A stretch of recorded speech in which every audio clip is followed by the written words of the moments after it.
The Eyes Have It. Philip K. Dick. It was quite by accident I discovered this incredible invasion of Earth by life forms from another planet. As yet, I haven't done anything about it. I can't think of anything to do. I wrote to the government and they sent back a pamphlet on the repair and maintenance of frame houses. Anyhow, the whole thing is known. I'm not the first to discover it. Maybe it's even under control. I was sitting in my easy chair, idly turning the pages of a paperback book someone had left on the bus, when I came across the reference that first put me on the trail. For a moment I didn't respond. It took some time for the full import to sink in. After I'd comprehended, it seemed odd I hadn't noticed it right away. The reference was clearly to a non-human species of incredible properties, not indigenous to Earth. A species, I hastened to point out, customarily masquerading as ordinary human beings. Their disguise, however, became transparent in the face of the following observations by the author. It was at once obvious the author knew everything. Knew everything, and was taking it in his stride. The line, and I tremble remembering it even now, read, "His eyes slowly roved about the room." Vague chills assailed me. I tried to picture the eyes. Did they roll like dimes? The passage indicated not. They seemed to move through the air, not over the surface. Rather rapidly, apparently. No one in the story was surprised. That's what tipped me off. No sign of amazement at such an outrageous thing.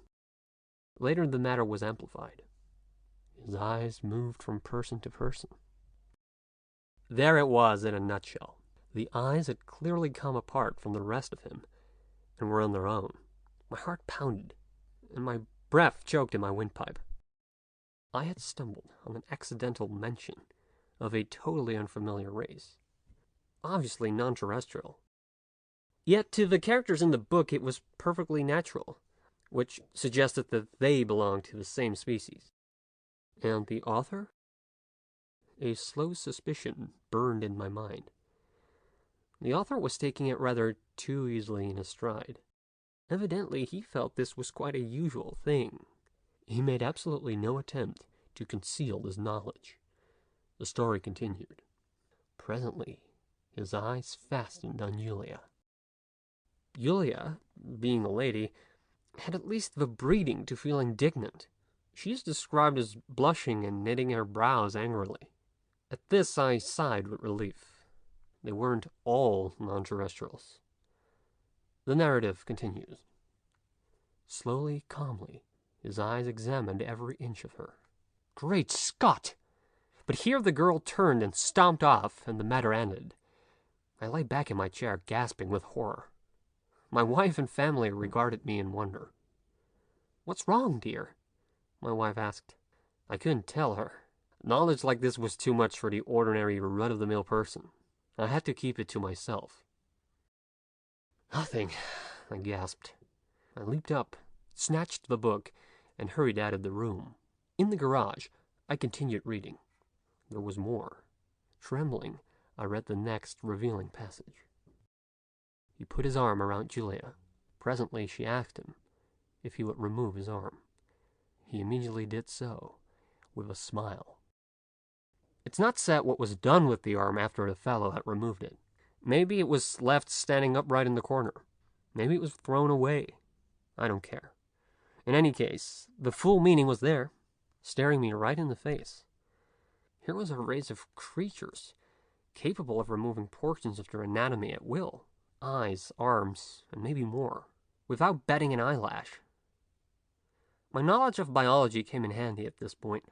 Obviously, they were simple beings, unicellular, some sort of primitive single-celled things, being no more developed than starfish. Starfish can do the same thing, you know. I read on, and came to this incredible revelation, tossed off coolly by the author, without the faintest tremor. Outside the movie theater, we split up. Part of us went inside, part over to the cafe for dinner. Binary fission, obviously, splitting in half and forming two entities.